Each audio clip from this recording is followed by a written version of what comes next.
as a family, we've had a faithful journey with God's hand. And by the grace of the Lord, we were blessed with a beautiful baby boy, Likalin Tayuster. Horrifically, Likalin and I had an accident. Everything was so full of excitement. We just bought the house. Unfortunately, the floors was uneven and my foot got stuck between the wooden and the tile floor, and we slipped on the 12th day of his life. So Likalin was 12 days old when I had the accident with him, having to rush him to the hospital. And unfortunately, when we got there, there was no movement, no activity going on with Likalin, and immediately into neonatal ICU. With all the findings and the tests being done, the Likalin had a cracked skull into 6 different places.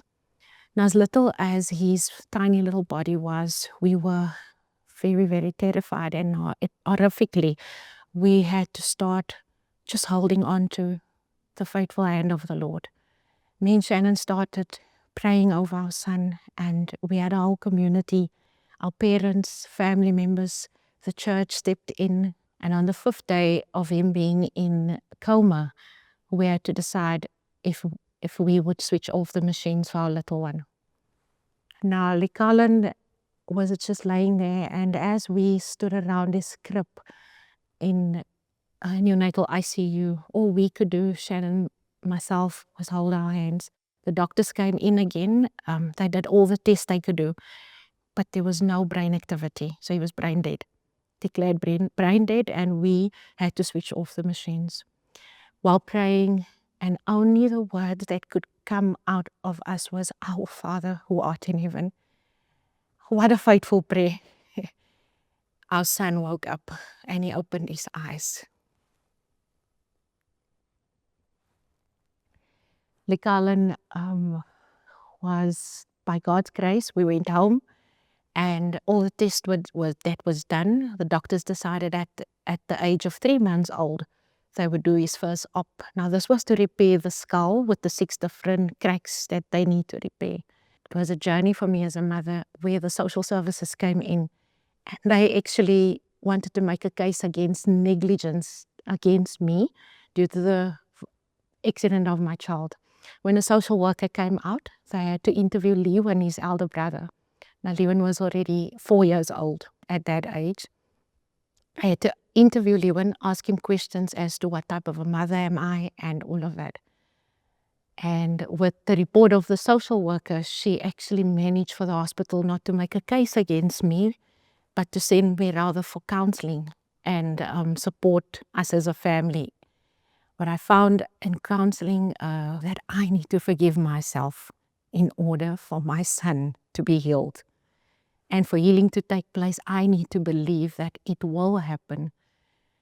Right after the first op, we went in, came out, successful operation. What a blessing it was. The doctors speculated we'll be months in hospital. After 1 week, Likalin was sent home. And by God's grace, everything went well. But on the 10th month, little did we know, back to the hospital again. So the left eye concave backed into his face, and we back to the neurosurgeon. We were at that stage very frightened and very nervous, because knowing that you already took your child in for surgery, you have to go a second time again.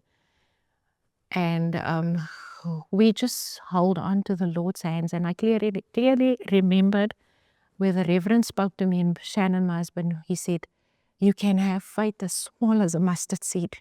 Hold on to that grain of a small mustard seed, and you can believe that this healing will take place for your child."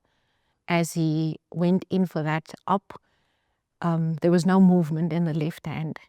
And hours went by, op was done. And by God's grace, as we stood at the door while they're pushing him out, yeah, he comes out and the hand was open. How faithful is our God? Because all we could do is say, "Jesus, be with our child." Because leaving your child going in You as the parent standing on the other side feels like you're giving your son away. But faithfully, healing has been taking place. And today I can clearly say that our son is 12 years old. Little did I know that we always used to ask, what if, what, how, when did this, all of this happen? But when we look at Likalan and look at him today, he's healthy, he's on no medication, and he's functioning properly. There is challenges where pain comes in, but we deal with it. And I know that I used to call him my little miracle boy, and yet that is what he'll stay for me forever. When it gets to this time of the year, then I sometimes start thinking about all the ups and downs in our lives, because it's quite an emotional time of the year. And I think about my parents and what a wonderful life I had. We were always part of the church. We always knew Jesus. Our parents used to pray with us at night. So they were good parents. Later on in life, as I got older and I got married, I think I drifted a bit from my Christianity. I was always, I think, a good person. I can see myself as being a good person. But I got married and had 3 children within a period of 6 years, every 2 years a child. So life kept me very busy. My son was my last born. And I got to a stage where I started looking around me and I was thinking, what have I done in my life that my life is so good? Because I started feeling that I'm not the Christian that I really want to be. And I said to God, I prayed to him one night, I said, God, why have I been blessed so much? And wow, if I'd have known, it wasn't soon after that, my son of 7 years got sick suddenly one day. And suddenly meaning that within 36 hours, he was gone. He contracted a disease called meningococcal septicemia, which was contagious. The red blood cells flowed freely, and it was just like that. And he was no longer there. Something we could not work through. My husband refused to talk about him. He did not want to mention that he ever had a son. And we started losing that contact that we had with each other. 3 years later, he said that we remind him of his son and he didn't want to be around us anymore. And so then a divorce came, which was again another sort of downhill, where just after my son died, I actually really started taking my Christianity seriously and speaking to God at all times, because after all, he was the only person who could understand what I was going through, not being able to even share anything with my husband. I had to share everything with him. I would go outside into the yard in the corner and cry or scream, and I even screamed to God. And that was my way of getting through it, and spoke a lot about it. But then the divorce, and that's another trauma, which is totally different to the death of a child. I got divorced and moved to Cape Town. And then my husband asked me to come back again, or my ex. I came back, gave it another try, but 6 weeks later, we were on our own again. And I was rebuilding being a child of God and being close with God, still all the time. I then met a Turkish gentleman who became a very close friend of mine. In 1999, I met him. We did everything together. We used to go and eat out together, or if he had any problems with his children, he would talk to me about it. So yes, we were very close. And then a year and a half ago, he drowned at 3 Anchor Bay while fishing. They had a freak wave, had capsized their boat, and he was hit over the head. And that was another trauma again in one's life. But all the while, this was one thing. It never took me away from God. It then brought me just closer and closer to God. And I believe that is why I have been able to work through his death. People often say to me, Joy, it's like you have handled this too easily. Have you mourned? Have you? I said, you know what? I think God has helped me and has given me all this strength. He's given me the strength to be the person that I am today and to know that it's okay to do things on your own, to have your children who care so much about you, your grandchildren, but most of all, God. He's number one in my life. And I just, at this stage, just want to thank God for all the love and the peace and the strength that He has given me, for all the faithfulness to me. My faithfulness to Him has probably not even been as much as He's to me. He's been so good to me and given me so much peace. And I believe He will never forsake me. This year has been all about God just showing me His strength and teaching me about faith, and that I should just surrender my life to Him, and especially those things that I can't control. I went to Sunday school as a child, and as a teenager, I went to church. But unfortunately, as a young adult, I fell away from God and the church. And slowly, slowly, my life became more and more unmanageable, and stresses of the world and life put me down, and I started developing quite a bad anxiety, and specifically social anxiety. I knew that this anxiety was not me, because as a child, I had a love for people, and I was always that kid on the playground who wanted to know everything about all the kids in my classroom, what they were having for lunch, their families. And so I just knew that this was not the destiny for my life. I actually ended up feeling quite asleep in my life. I withdrew and isolated from most of my friends and family and important relationships.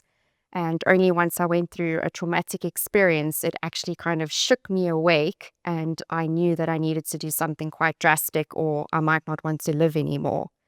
I felt that God was speaking to me to start watching the Legacy Church YouTube sermons. And the first couple of sermons that I watched was just like a sword straight to my heart. And I felt like God was just speaking directly to me.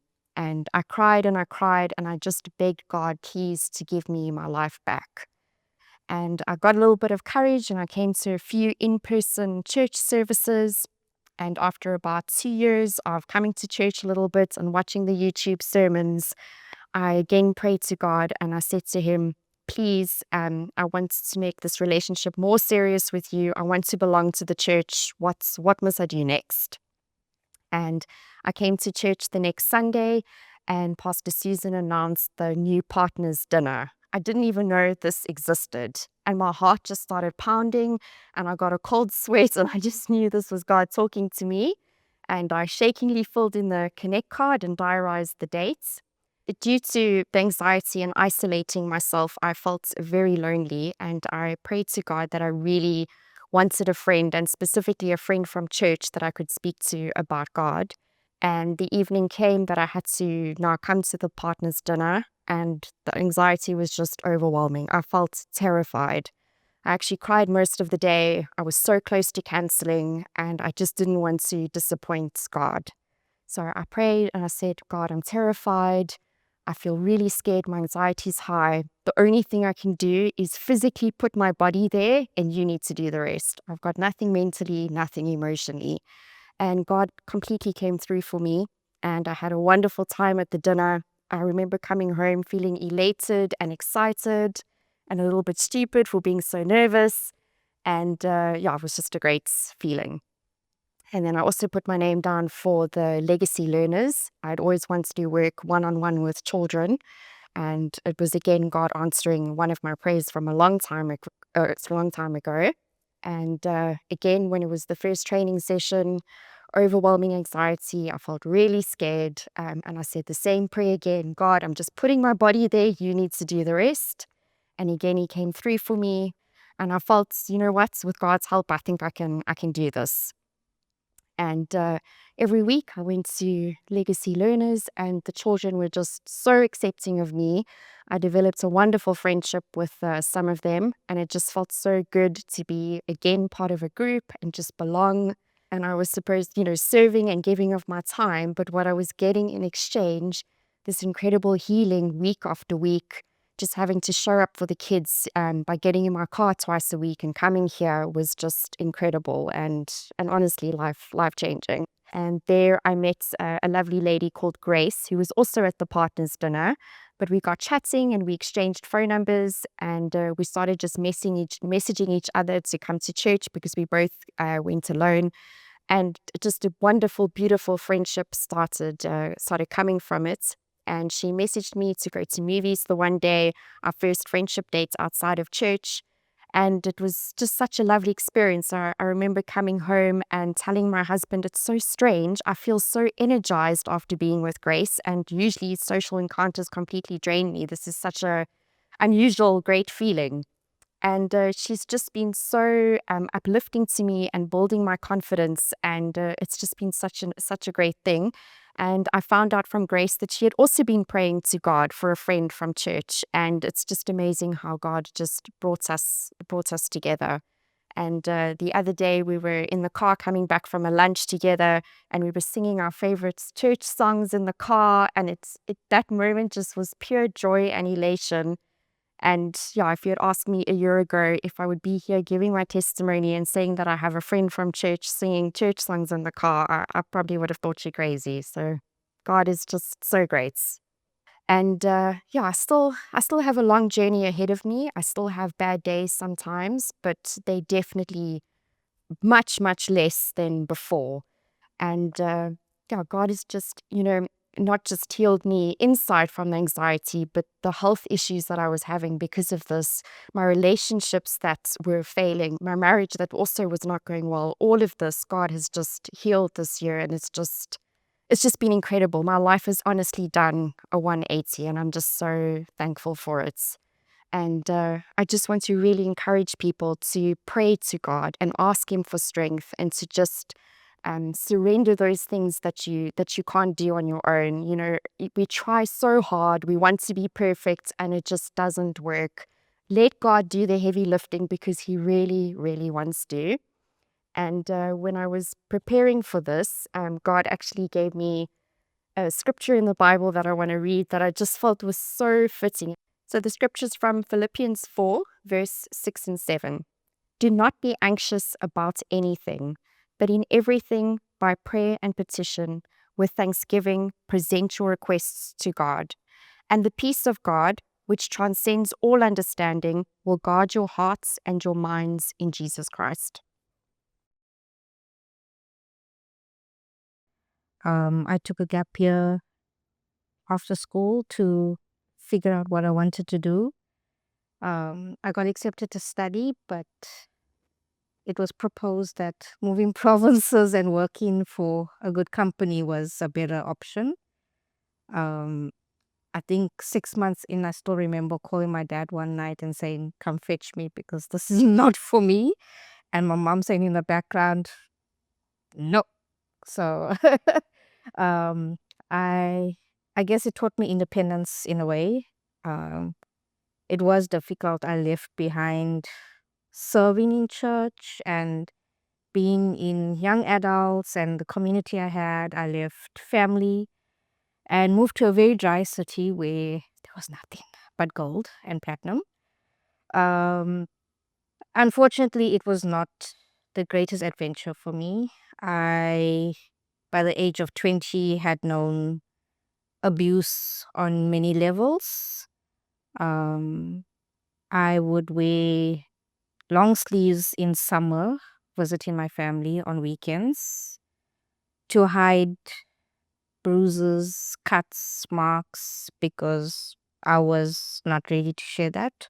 Or I guess I was just too wrapped up in what I was going through to show people that.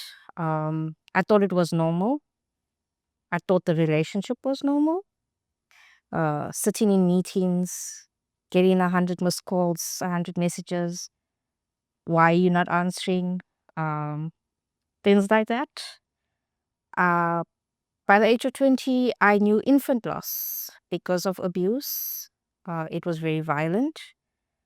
I remember waking up in a hospital because my roommate saved me. She came home and found me in a puddle of blood. Um, I thought moving to another province would help and it would take me away from what I was going through, but it didn't. Um, the guy then found me 4 months into living into a new province, and uh, it all started again. So bad that I lost my home, I lost my job, and I ended up living in my car because I thought, or my shame had taken over me so much that I couldn't tell anybody. But somehow would still show up and see my family on weekends, go back. Um, I remember the one day my family said to me, meet me halfway, let's have some lunch because they were busy and I was busy. And I remember that day my godfather said, it's just a simple burger, nothing to it. And I guess that's when life started changing for me. Um, he and a few other people opened their homes to me, opened their heart to me, helped me get a job, helped me get back on my feet. We started going to church again, which I had not done for about 3 years. I think something broke in my family that day to the sense of pride was broken, shame was broken. Um, and our family started building again. We spent a little more time in that household, but in 2014, we decided our season was done with that church, and we found a new home called Life Community Church. Um, that's where I decided to get help. I would go for counseling. I would also have counseling sessions with the pastor and stuff.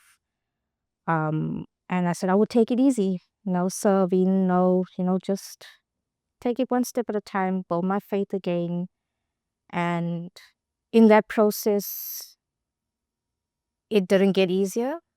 I fell back into bad relationships that were even more controlling, more chaotic, to the point of being told what to wear, what to eat. Um, and I think, yeah, 2014 brought a lot of things, brought content. um, when we joined the church, his parents and elder sister befriended us, and we became very close. I would spend time with him, but I didn't know Quentin existed. Um, and I think through spending time with everybody else, we became friends and we became best of friends. And I think that's how our relationship, our friendship grew. So, Yeah. When we first met in 2014, towards the end of 2014, we didn't really know each other. It was a by the by greeting. We're part of the same church, all that kind of stuff. And there was something that kind of, I don't know, drew us to each other. We became very good friends. And over some time, we eventually started liking each other. Um, I think I think what the foundation of it was that we were of the same word, of the same foundation. That kind of drew us to each other. There were other different parts that were not mentioned, like our families lived in the same areas when they were younger, schooled in the same schools, and somehow we were born in the same town, in the same hospital. Um, and lo and behold, 20 something years later, we find each other. And the moment we got together, we made a promise to each other that we would put God first in our relationship. That was the first thing that we would do. And so we did. So we never stopped serving in our different capacities, whatever we were doing. 2017, I gave Debbie a promise ring. 2018, I gave her an engagement ring. And in 2019, we got married in September of 2019. And we've been together now for 6 years. We've really weathered some storms. I mean, if you can imagine, we got married in 2019 and March of 2020 was COVID. Debbie started her new job for a new company on the 31st of March 2020. So we were 5 days into a hard lockdown. And as you can imagine, it was a rough few months. In June of 2020, we were both given, well, I was given a Section 189 letter, meaning that we were going through retrenchments in the company and my time was up.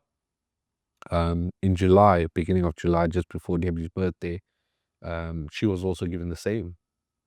And it was a rough time, and we didn't really know how to navigate this kind of stuff, and it really took a toll on our mental health, on our marriage. I mean, we were literally newly married. But I guess the point of it all is that we are here 6 years later. I mean, we went through some of those trials. I think probably the hardest thing we ever had to face was in 2022, just before my birthday in February. We found out that we were expecting. And we were a few weeks along, so we went to the doctor and had a couple of visits. And about 9 weeks in, again, God had other plans. So unfortunately, we lost our little soon-to-be baby. It was the greatest loss that we as a couple had ever experienced. It was heartbreaking.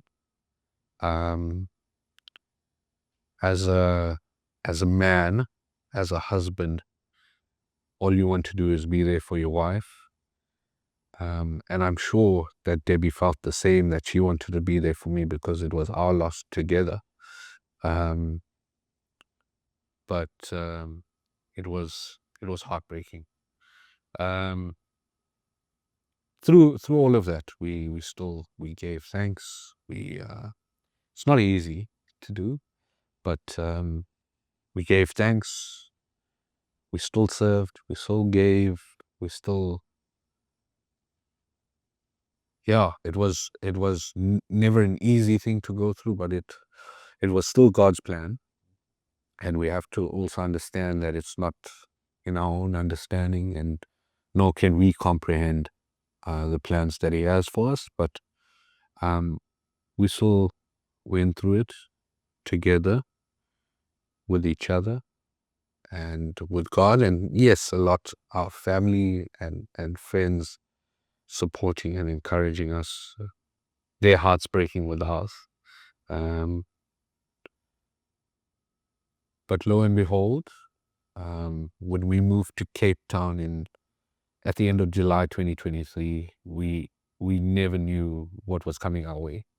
Then we started a job in October, which was a couple of months away. We found out we were expecting around the same time, and as you could imagine, I mean, there was many things going through our heads at the time, with the added stress of being in a different position at work, with the added stress of first starting a new job in a whole different company, a whole different field, having no support structure, having like nothing around us. But I guess we can say now, and we can continue to say, that God really knew what He was doing. We have Malia now, who is just the most special human being I've ever met. They thought I was special. the most special human being I had ever met. But I mean, She so lights up, she lights up our lives. Yeah, I think it's not just us. it's probably, yeah, it's kind of infectious, right? I mean, everywhere she goes, she impacts people. Everybody loves her. I mean, they used to love me before, but um, I guess she's a little cuter than I am, so that's okay. But yeah, she's really brought a whole new dynamic to our lives of understanding God's goodness and His faithfulness and His mercy. I've been battling some mental health issues for, I guess I would call it, a couple of years now. As you could imagine, uprooting our lives and moving to a different province was one thing, but it was really like it was just the three of us. It was myself, Debbie, and God. We had no support structure around us.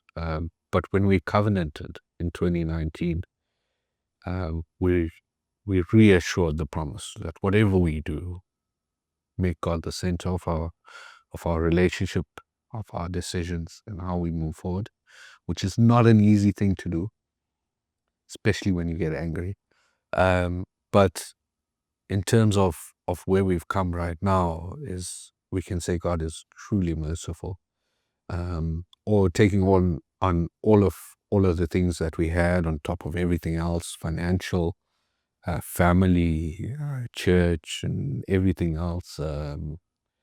I guess it took a bit of toll on me. And right now, in today's day and age, it's difficult to be a man. It's difficult to be a husband. It's difficult to be a father. And so a few things started to creep in, like anxiety and depression.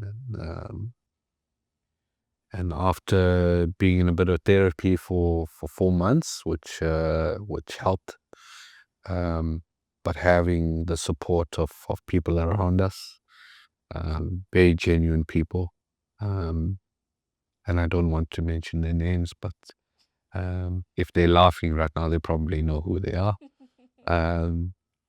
I've God's really been able to renew our minds and renew our strength, and we've been able to face new things together, new challenges, and just enjoy the good things.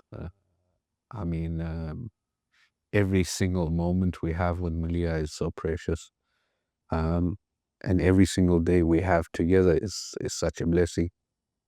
So I mean, even through this, we've also been flourishing. We've been in our jobs, in our finances, in our lives, in our walk with God, and we're really, really grateful for that. He's not done. His work is not finished with us. We know that. But where we are is together, and the three of us and all of us. It's just such a blessing to be here and to be a part of a family that cares about you, and people that respect you and admire you, and just enjoy the Christ in you. Don't judge you when you wear a three-piece suit. Don't judge you when you wear a three-piece suit. But yeah, it's been an amazing journey. The last 2 years have really been life-changing for us. But what we continue to say is that God is gracious and kind and merciful, like a father that lifts you up after you've fallen down and started crying. God is really, really merciful, and we continue to give Him all the glory and praise for His work in our lives, and continue to look forward for what He still has to do. And we're grateful and thankful for those around us, and, those that lead us and draw us closer to Jesus.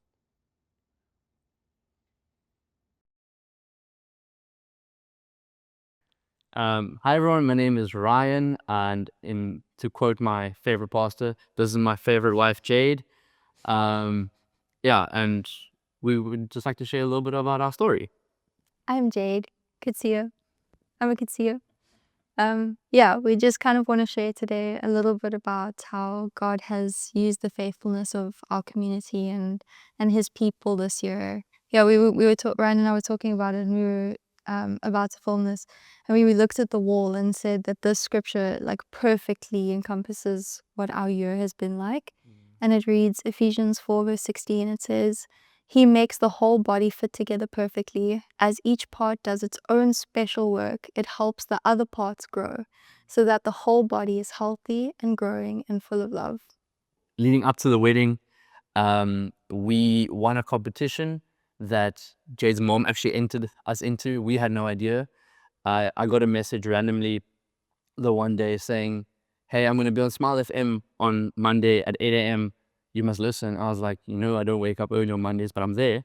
And listened, and the guy, I think it was Randall Connor, was like, yeah, you guys won X amount for your honeymoon.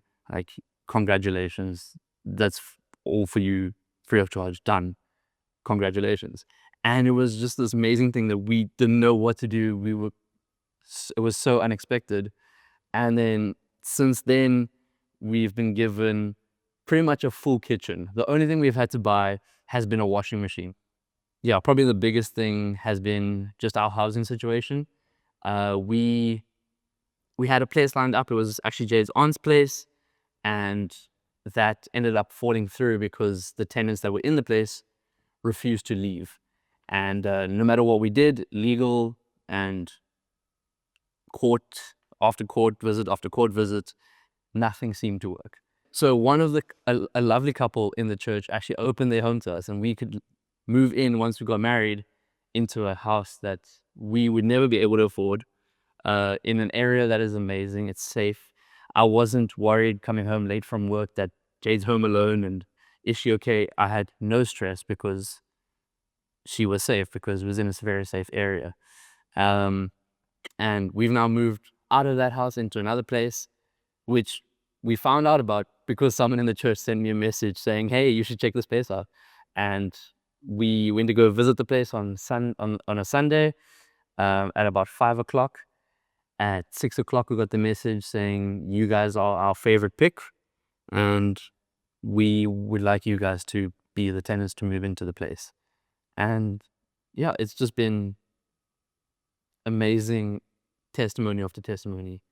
Our anti-nuptials got sorted out for free by one of the church members. Wedding catering was done by some of the church members.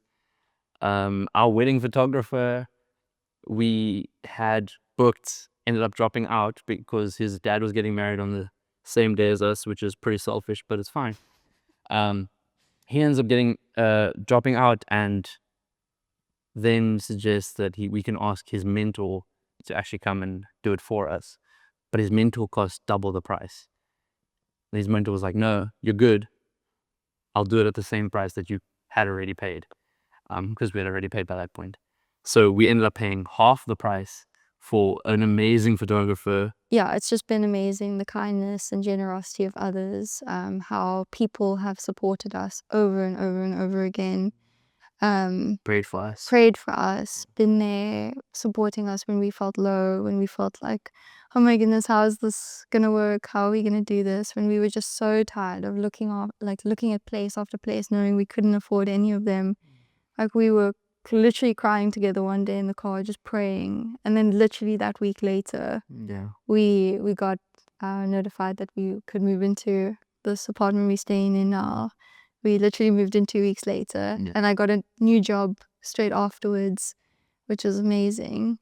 But yeah, the amount of people who've played a role this year in our lives has just been, we are so overcome with gratefulness and thankfulness. Like we could not have done this year without our community, without our people. Yeah. And it's God using the faithfulness of others, and how other people have just been so open and generous, and like when we say we haven't paid for much, we haven't paid for much.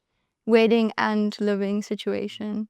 But even in the moments where we felt the lowest, like God's presence was so close. And he's been there, like walking with us every single step of the way. We haven't felt for one moment that he wasn't there, even with the small things. On the morning of our wedding, or the afternoon of our wedding, everybody kept telling us, phoning both of us to say we should move it indoors. This was raining. It was raining, and we chose winter to have our wedding. And both of us were messaging each other saying, no, we know our God. And I remember my mom phoned me to say, okay, you make the final call. And I was like, no, I know my God. Like, it's not going to rain. And 30 minutes before our wedding, the clouds that she parted on either side, and it was clear where we got married. And it stayed clear until we were done with photos and everything. But something as small as rain, like it wouldn't have mattered if it had rained, but he was so kind to let it Not be sunny on that moment. It was literally perfect. But yeah, God has been just so amazing in everything this year. From us serving at junior youth together and being encouraged by the kids' faith and openness to praising him, to our life group praying with us, our church family praying with us, couples walking with us in this new journey. We've just been so grateful to all of the amazing people in our lives, our parents, our friends, family. So my encouragement is that if you aren't involved in a life group or in a serving capacity or just in any community in this church, please do. Life is hard if you do it by yourself, and it's so much easier. You can go so much further when you're with someone, when you're with a community. Even as a couple, it is important to have people there pushing you further and helping you redirect your focus to God.